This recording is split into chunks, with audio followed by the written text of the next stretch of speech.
welcome. This is Haske News. I am Nancy Yusuf with the news bulletin. The now news in details.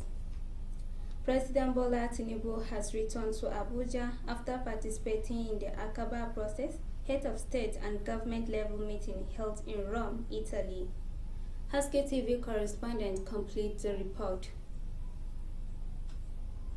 The world leaders gathered to strengthen cooperation against terrorism and violent extremism. According to a State House press release issued on Saturday by the President's Special Advisor on Information and Strategy, Bayo Onanuga, the President's trip to Rome reaffirmed Nigerians' commitments to regional and global security partnerships. The high-level session took place on Wednesday, October 15th at the National Gallery of Modern and Contemporary Art in Rome and drew participation from several global leaders including King Abdullahi II of Jordan, Italian Prime Minister Giorgia Meloni, and the presidents of Nigeria, Chad, Paraguay, Sierra Leone, and Togo. Other dignitaries in attendance included Azzoz Nasri, President of Algeria's Upper House, as well as delegations from Côte d'Ivoire, Kazakhstan, Mauritania, Senegal, and Uzbekistan, alongside special envoys and security experts. The president's participation in the Rome meeting, according to the release,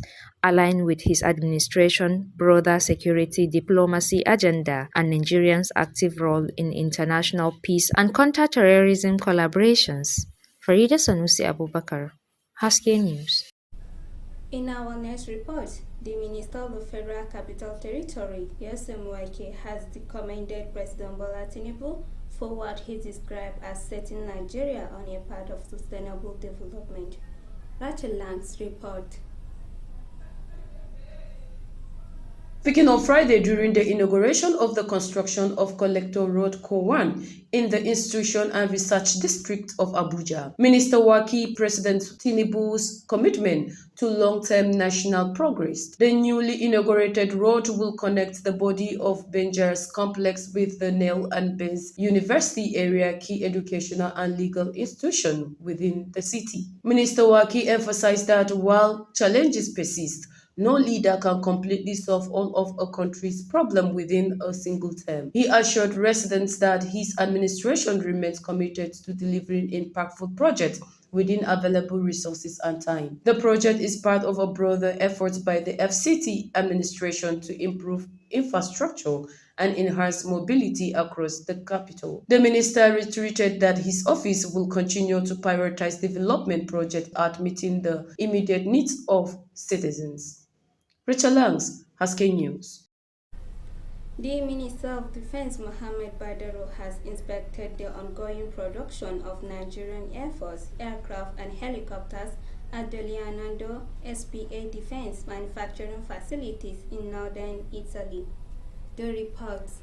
Badaro was part of President Bola Tinubu delegation to the Akaba process meeting, visited Leonardo Helicopters Division in Vargas and Aircraft Division in Venangono, where key platforms for the NAV have been assembled. This is contained in a statement by the personal assistant to the Minister on Media and Publicity, Mati Ali, on Saturday in Abuja. According to him, 3 have been completed and are ready for delivery. Another 3 will be ready before the end of 2025, while the remaining 4 are expected in early 2026. He said the minister also inspected the production of M346 fighters attack jets, 6 of which are advanced stages. In his remark, Badaro expressed satisfaction with the quality of work and praised Leonardo engineer for the professionalism.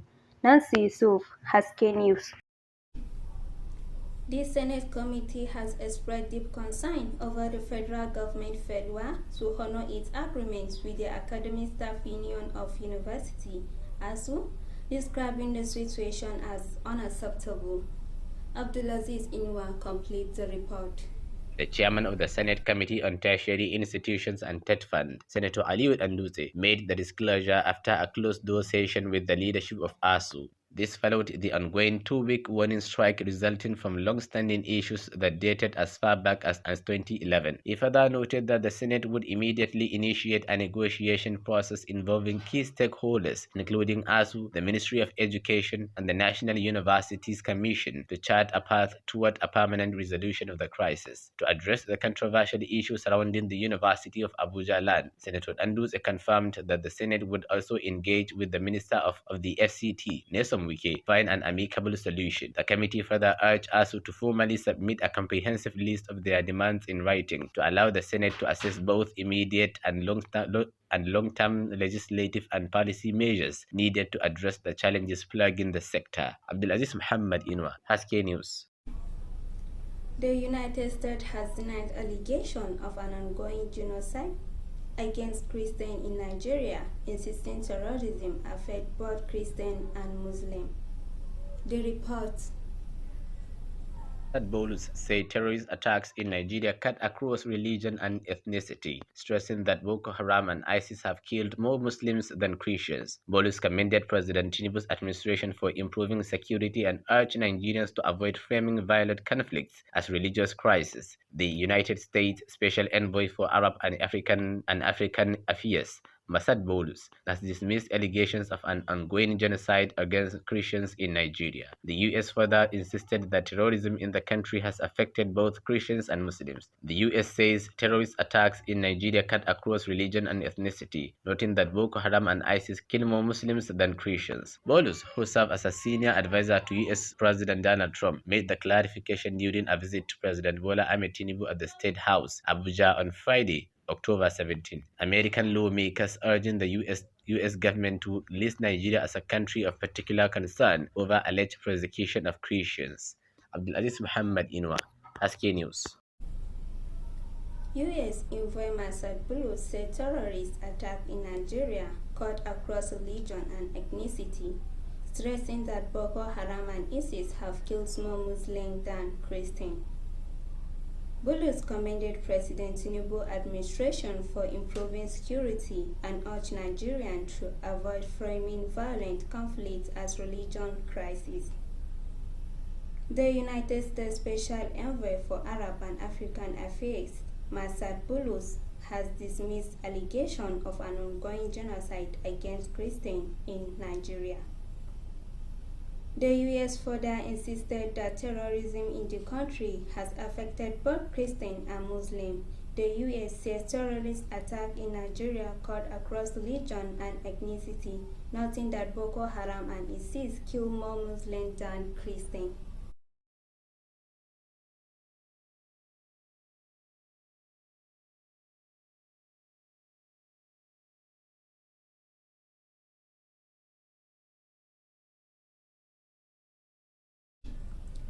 The Nigerian Customs Service (NCS), under the Special Enforcement Initiative Operation Wellwith, has intercepted 2 trucks carrying a total of 120,000 liters petrol suspected to have been diverted from their documented destination.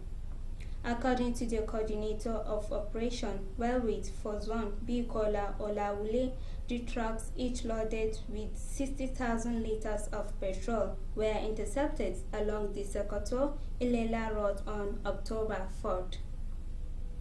The fuel was originally documented for delivery in Kano but was diverted en route Sokoto State.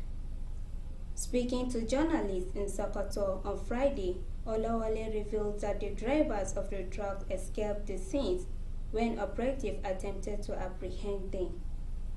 He stressed that fuel diversion was more than an economic crime as it undermines national development, energy security, and general welfare of citizens. Olawale further noted that Operation Wellwith had significantly contributed to stabilizing petrol supply across the country by curbing smuggling and related illicit activities. The 6 tankers were handed over to Mr. Ali Ajimi, the Sokoto Kebbi coordinator for the Nigeria Midstream and Downstream Petroleum Regulatory Authorities. In our next report, The Minister of the Federal Capital Territory, Yesen Wike, has dismissed reports claiming that some leaders of the People's Democratic Party are mounting pressure on him to contest the 2027 presidential election.